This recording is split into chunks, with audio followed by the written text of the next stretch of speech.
taman yang hanya berhias kembang kenanga, Sukesi bagaikan berdiri di dataran dengan tangannya mencengkram 3 buah bulan wanci ratri. Keelokannya bagai mengutuk 3 dunia. Di hatinya terbelah luka-luka, suram-suram cahaya matanya.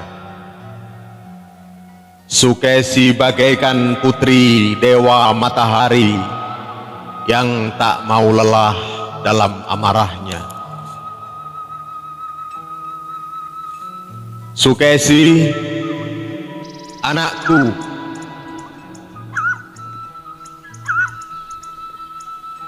teduhkanlah hatimu. Bulan yang kau pegang minta belas kasihanmu. Jangan kau berdiri seperti bertahta di atas singgasana dewa kematian. Jangan kau biarkan keindahanmu menjadi kerinduan bayi akan susu ibunya. Oh Sukesi, betapa dalam tekadmu untuk bermain-main dengan mutiara yang tak pernah ada di dunia.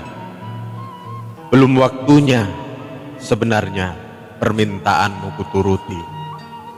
Dewa-dewa, belum saatnya mati anak-anakku.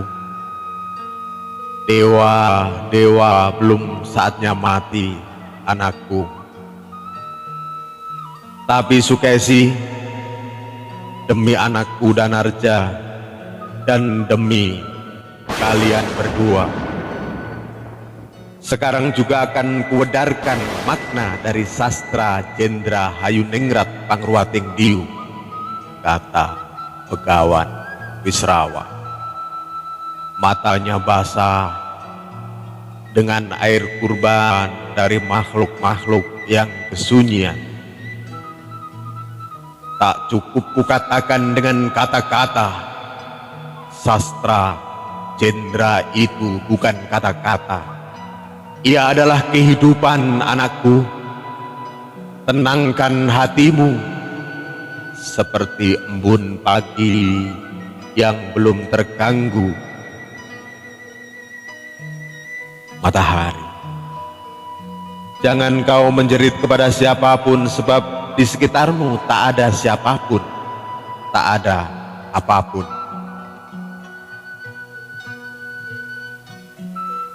Jangankan manusia, dewa-dewa pun sudah tiada, mereka sudah mati, anakku.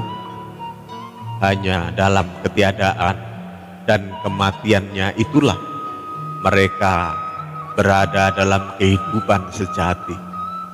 Seperti kau, anakku, ketika kau mulai memahami sastra Jendra ini, kata Begawan Wisrawa.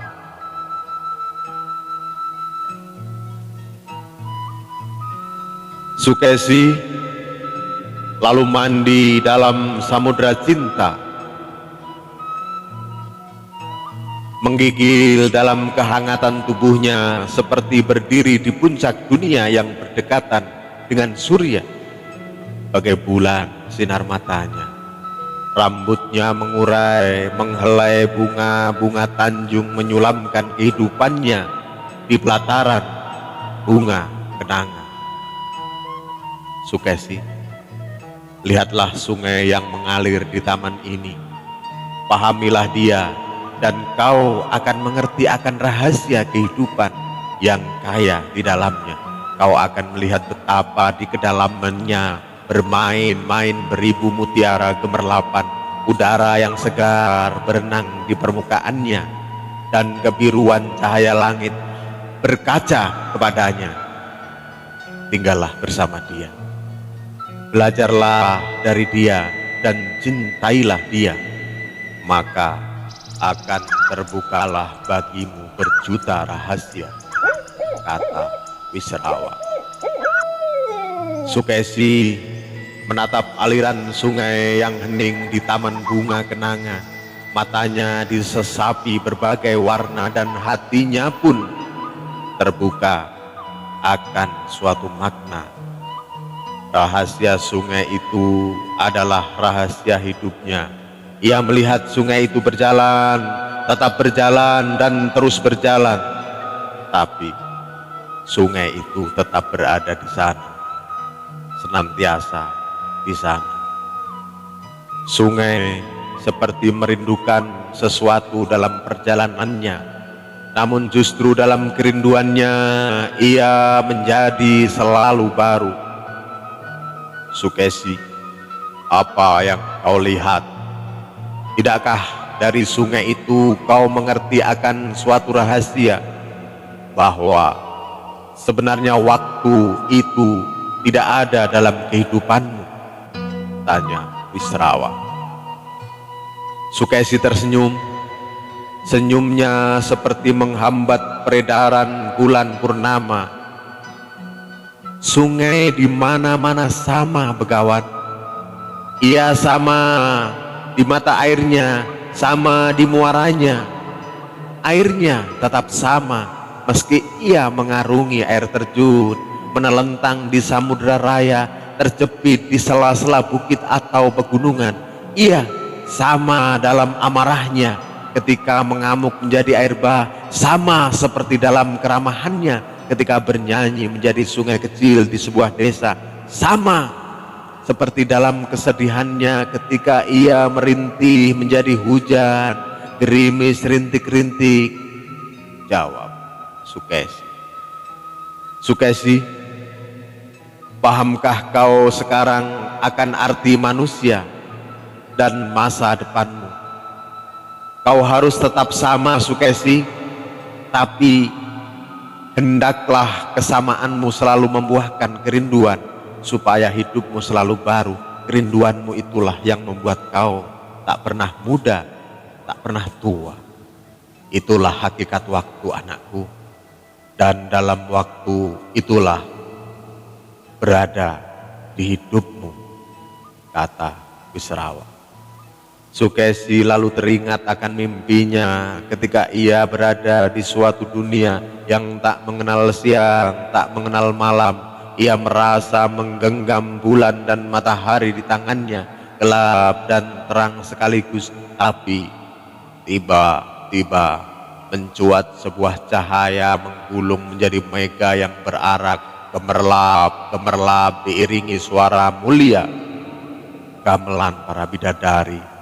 Entah dari mana asalnya, Sukesi berlinangan air mata. Jangan terkejut, anakku. Cahaya itu adalah sastra jendra dalam hatimu sendiri.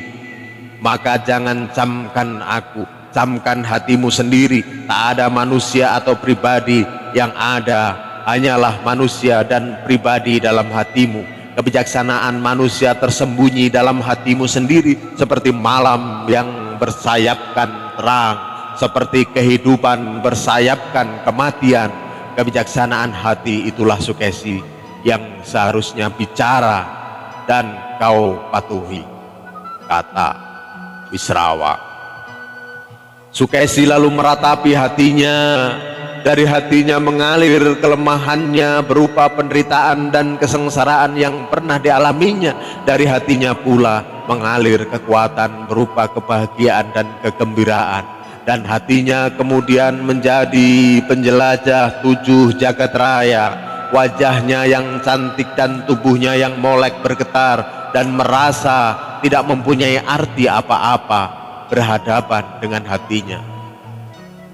Sukesi, kini hatimu berubah menjadi keindahan, dan keindahan itulah milik rahasiamu. Keindahan itu tak dapat kau pelajari lebih daripada kebenaran.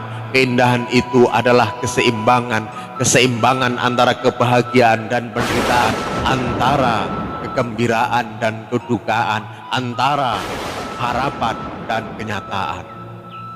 Dan justru dalam keseimbangan itulah kebahagiaan dan penderitaan lenyap. harapan dan kenyataan menjadi hilang. Keindahan itu adalah matahari yang tak tahu diri, menarik cahaya dari ladang dan sawah-sawah yang di waktu malam ingin menikmati cahaya bulan. Dan keindahan itu adalah bunga tanjung yang tiada berbudi tapi mekar dalam keharumannya karena persekutuannya dengan alam semesta. Keindahan itu adalah penyerahan diri, Sukesi.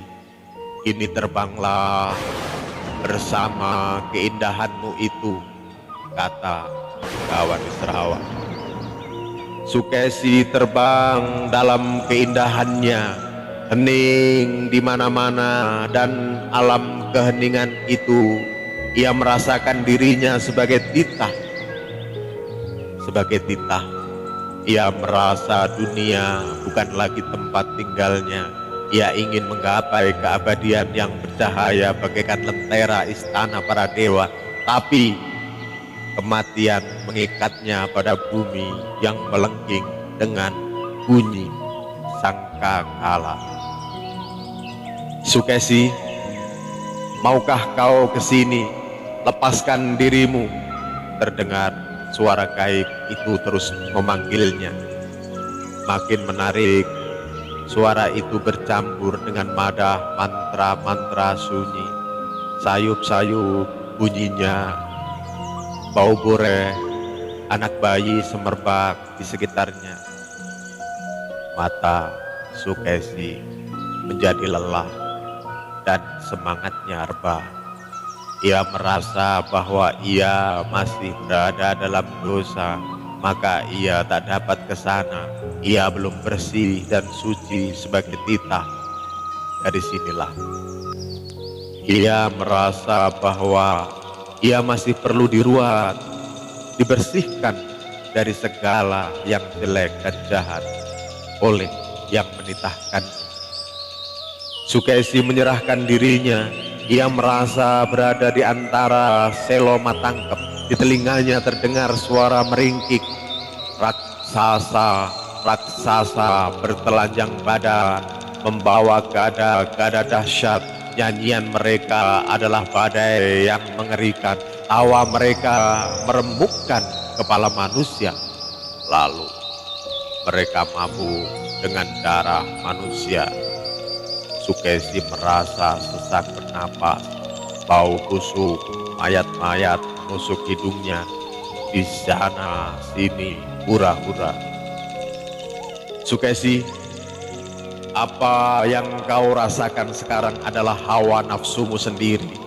Tengoklah dalam-dalam betapa mengerikan wujud nafsumu yang kelihatan halus itu.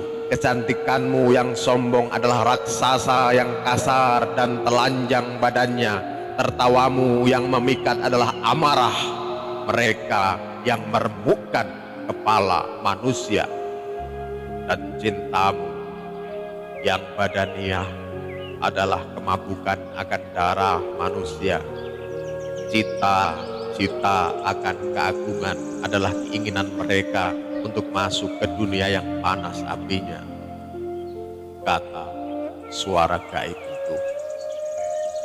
Sukesi merasa tidak dapat menolong dirinya. Ia hanya melihat badan halus berkeliaran di sana sini, memakai pakaian serba halus dengan renda-renda putih menyala dalam terang yang sangat halus pula, berpendaran seperti kunang-kunang senja.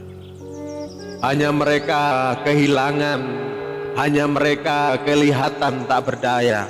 Sukesi, apa yang kau lihat sekarang adalah makhluk tak berdaya.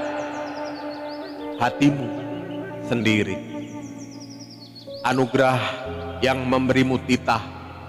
Kau tindas hatimu dengan hawa nafsumu berupa raksasa-raksasa jahat itu. Hatimu adalah roh halus tak berdaya di bawah himpunan tangan-tangan nafsu kedurhakaanmu.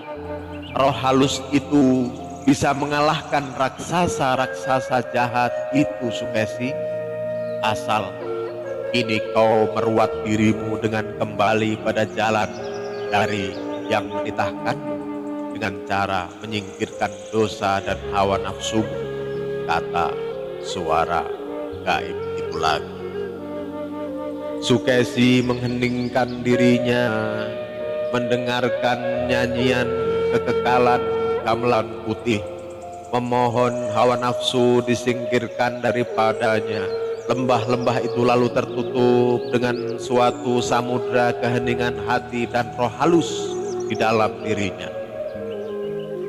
Dan lihatlah roh-roh itu menyala-nyala keluar dari himpitan batu, menyandang pedang dan keris-keris besi putih.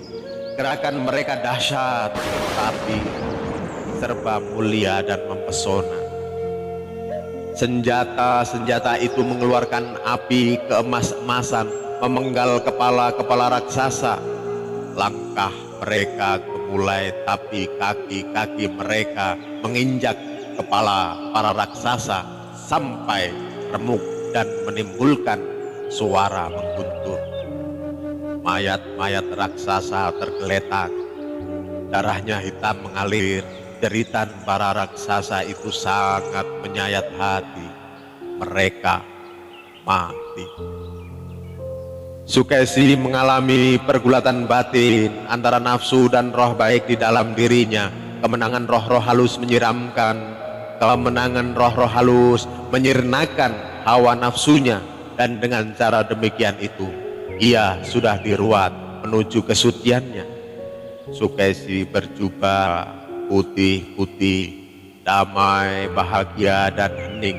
Ia bebaskan dari batu yang menghimpitnya. Sukesi sudah berada dalam alam halus. Busananya serba putih, berteteskan manik-manik beringin putih, dan di dadanya bersinar kencana rukmi. Rambutnya mengurai bagai bulu-bulu halus, merak jantan yang keputih-putihan. Tangannya merasa ringan, padahal ia menggenggam 3 buah bulan. Sukesi, hentikan langkahmu. Matamu sudah bening dengan cahaya ilahi sampai kau bisa merasa hidup dalam dunia yang tak mengenal siang, tak mengenal malam. Tapi Sukesi masih dalam kesendirian. Sastra Jendra itu bukan kesendirian, Sukesi, kata Begawan Wisrawa. Sukesi tidak mengira ada orang yang mengikutinya, seakan ia menikmati alam yang sudah disucikan hanya untuk seorang diri saja. Aku ingin hidup dalam kesendirianku, Begawan. Aku ingin mengembara sebagai awan. Biarkan mataku sebening mata awan yang hanya bisa menangis, mencurahkan air mata hujan, sehingga dunia tahu bahwa aku hanya mempunyai belas kasihan. Jawab Sukesi. Ia terus terbang dalam keindahannya. Anakku, apakah berkah dari kesendirian? Kesendirianmu adalah keresahan burung merpati yang terbang tinggi, tinggi sekali, tapi kemudian jatuh ke bumi dan minta perlindungan kepadanya. Dengarlah Sukesi, sastra Jendra itu adalah cinta. Baru dengan cinta itulah kau bisa membalik dunia, kata Wisrawa. Dewa-dewa di kahyangan mulai resah, roh-roh jahat gentayangan, bidadari-bidadari merah wajahnya karena iri. Akan terjadikah kerajaan cinta yang mengalahkan segalanya, sementara wajah Begawan Wisrawa makin terang mengalahkan sinar matahari pagi? Sukesi, di sebuah kerajaan di seberang bumi ini ada 2 makhluk yang seluruh hidupnya adalah mencinta dan dicinta. Bahkan angin kahyangan pun tak mampu menguburkan mereka. Mereka tak mengenal waktu, tak lelah-lelah yang satu memandang lainnya sampai beruban rambut mereka. Mereka adalah pria dan wanita, tak ada kembang gading, tak ada kembang tanjung dapat tumbuh dengan keindahannya seperti bila dua makhluk itu dalam cintanya. Air bisa kehilangan kesegarannya bila tiba-tiba di muara, tapi cinta mereka hidup dari pagi sampai malam. Api yang menyala dari pasar bumi, dari pusar bumi pun tak mampu menghanguskan cinta mereka. Dan lihatlah, musim-musim telah berganti, sampai 7 kali peredaran jagat raya ini, tapi keindahan cinta mereka sanggup membuat dunia kembali pada masa mudanya.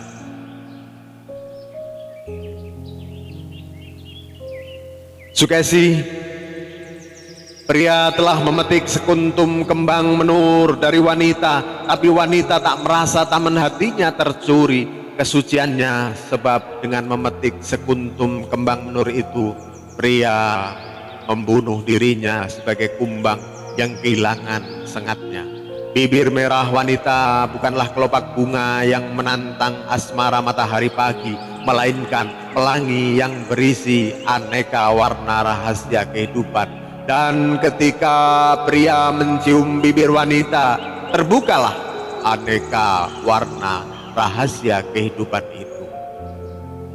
Cinta menuntun mereka melewati jalan-jalan sempit penuh duri, tapi cinta membawa mereka melewati padang-padang terang bulan.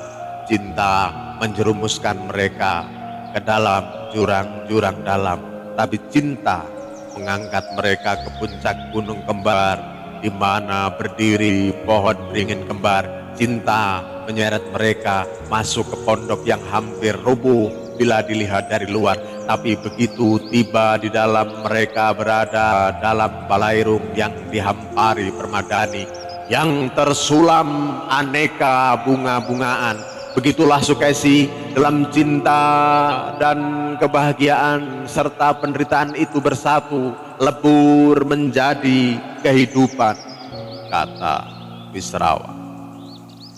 Sukesi, ini kau mengerti bahwa cintalah yang menciptakan kehidupan. Karena cinta itu, anak-anak manusia sudah lahir sebelum ia keluar dari kandungan ibunya. Cinta selalu menemukan jalannya sendiri, anakku. Buat cinta, tak ada angin sekuat badai, tak ada petang segelap malam. Cinta selalu bisa mengalahkan segalanya, termasuk hawa nafsumu sendiri, Sukesi. Begawan, di manakah cinta itu berada? Tanya Sukesi yang semakin kagum karena melihat Begawan Wisrawa kelihatan makin agung. Sukesi, cinta itu ada dalam budimu sendiri. Budimu itulah yang menjadi sumber cinta, bukan hawa nafsumu. Budimu itulah pangkal segala-galanya, Sukesi. Maka sastra Jendra tak lain tak bukan adalah cinta dalam budi. Cinta dalam budi itulah kehidupan yang sejati. Kalau kau sudah memahami cinta dalam terang budimu, genap sudah pemahamanmu akan sastra Jendra. Dan ketahuilah, pada saat itu pula kerajaan di seberang jagat raya, tempat dua makhluk mencinta dan dicinta itu sudah ada dalam dirimu. Pada saat itu pula, Sukesi, dewa-dewa sebenarnya sudah mati. Dewa-dewa itu ada karena kau masih ada dalam kerinduan akan keilahian. Ketika kau sudah memahami cinta dalam budi, kau menjadi titah yang sejati. Kau menjadi ilahi, maka takkan terpikirkan olehmu keilahian dewa-dewa yang selalu membayangi. Keilahian dewa-dewa yang selalu kau bayangkan dahulu, kata Wisrawa. Tiba-tiba terjadilah gempa 7 kali, bumi bergoncang, air laut mendidih, di mana-mana panas membakar bagaikan kawah gunung berapi. tanaman-tanaman mengering, hewan-hewan susah mencari makan, dan burung-burung di udara jatuh lingsut dari udara. Tanah pun menganga, gunung-gunung raksasa menggelegar ngeri, dan lahar meluap ke kanan kiri panggung-panggung bumi. Pintu kayangan digedor, para bekasaan yang terbirit-birit lari minta perlindungan. Para bidadari tersungkur, tangis-tangisan jagat raya seperti terbalik karena hampir terpenuhi permintaan Dewi Sukesi. Batara Guru kebingungan. Sukesi, sudahkah saatnya kau sempurna sebagai titah? Kasihanilah tangis jagat raya yang belum saatnya kau cela. Kau menyanyi seperti burung perenjak pagi, merindukan tamu keabadian yang belum saatnya datang. Kau masih berbadan wadak, Sukesi. Dunia yang berbadan wadak ini belum sanggup mengikuti keheningan budi ilahi.